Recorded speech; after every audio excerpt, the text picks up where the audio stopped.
mes enfants, vous devez être tout excités à l'idée de découvrir les cadeaux déposés par le Père Noël. Quant à moi, Mémé Noël, je vais vous conter une histoire. Le Père Noël se fait attendre. En cette nuit du 24 décembre, le Père Noël se faisait attendre. Il était descendu dans une cheminée et 1 heure après, il n'était toujours pas remonté. À cette allure, gémissait un ours en peluche au fond du traîneau. Je n'arriverai jamais dans les bras de la petite Aimée qui m'a commenté. J'ai froid, soupirait une poupée vêtue de dentelle. Ce papier cadeau ne tient pas chaud. Tout cela n'est pas normal, finit par dire un Zorro. Je vais aller voir ce qui se passe. Aussitôt dit, aussitôt fait. Il ouvrit sa boîte, en sortit et se pencha au-dessus de la cheminée. À l'intérieur, tout était noir, comme si le conduit était bouché. « Je suis coincé !» gémit une voix. « Venez m'aider !»« Tenez bon, Père Noël !» cria Zorro. « Nous allons vous sortir de là !» En un éclair, il retourna au traîneau et avertit l'ours, la poupée et un robot. « Tintouin enveloppait une grue ce matin !» dit le robot de sa voix mécanique. « Utilisons-la !»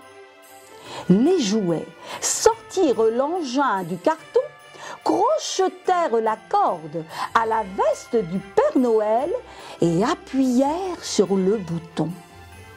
Rien ne se produisit. « Zut et zut !» tempêta l'ourson. « Tintouin a encore oublié de mettre les piles. Nous voilà bien. »« Oh, je sais qu'un enfant a commandé une corde à nœuds pour son portique, » expliqua la poupée.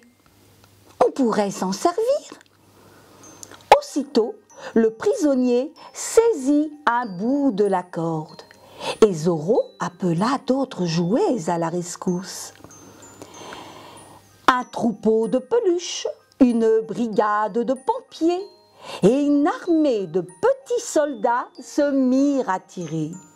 Oh, yes! Mais le Père Noël ne bougeait pas. Il était trop lourd.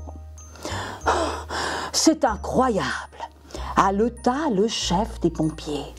« De toute ma carrière, je n'ai jamais vu ça. »« Vous n'avez pas remarqué, » glissa malicieusement la poupée, « que ces derniers temps, le Père Noël reprenait 2 fois de l'entrée, 3 fois du plat principal, hennirent les poneys, et 4 fois du dessert, renchérirent les soldats. » Les jouets sourirent.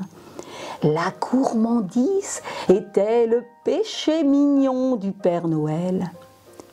Et si l'on demandait à Youp, Yap et Yop de nous aider, proposa Zorro. Les rennes tirèrent alors sur la corde et après plusieurs essais, délivrèrent enfin le prisonnier. « Heureusement que vous étiez là pour me sortir de ce mauvais pas, » dit le Père Noël.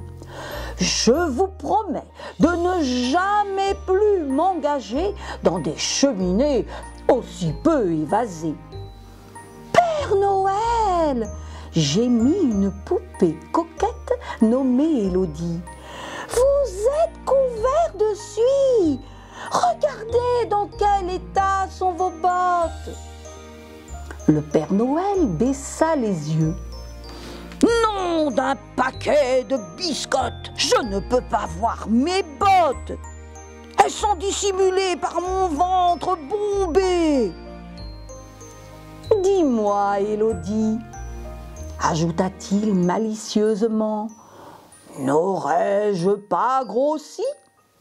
Au régime, Père Noël, dirent les jouets en chœur. Au régime. Fin de l'histoire. Et voilà, mes petits loups, j'espère que vous garderez un agréable souvenir de Mémé Noël, conteuse d'histoires. Je dois vous avouer quelque chose. Tout au long de nos rencontres, mon cœur s'est rempli de tant de tendresse et ma tête de si beaux souvenirs qu'une envie pourrait naître tout au fond de moi de venir à nouveau ravir vos oreilles. Je vous embrasse de tout mon cœur. Coucou, c'est Lisa Tricotin.